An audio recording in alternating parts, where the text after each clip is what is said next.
رئيس الاتحاد الإفريقي لكرة القدم باتريس موتسيبي اليوم الثلاثاء بكيغالي عن متمنياته بالتوفيق للمغرب الذي أعلن عن ترشحه بشكل مشترك مع إسبانيا والبرتغال لتنظيم كأس العالم 2030.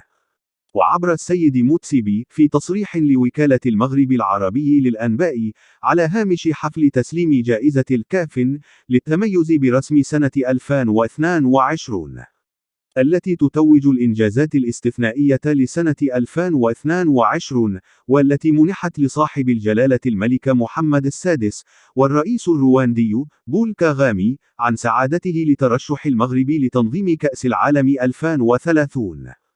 كما أعرب السيد موتسيبي نيابة عن 54 دولة إفريقية عن امتنانه لجلالة الملك نظير الدور الذي يطلع به في تطوير كرة القدم بالمغرب، والذي أسهم بشكل كبير في إشعاع هذه الرياضة خارج المملكة.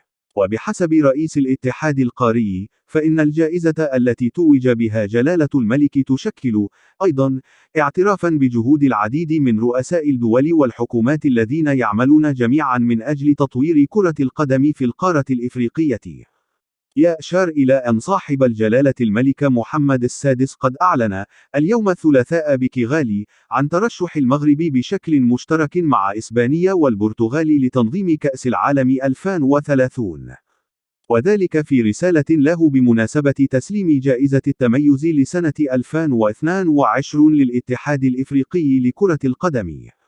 وأوضح جلالة الملك في هذه الرسالة التي تلاها وزير التربية الوطنية والتعليم الأولي والرياضة شكيب بن موسى أن هذا الترشيح المشترك الذي يعد سابقة في تاريخ كرة القدم سيحمل عنوان الربط بين إفريقيا وأوروبا، وبين شمال البحر الأبيض المتوسط وجنوبه، وبين القارة الإفريقية والعالم العربي والفضاء الأورو-متوسطي.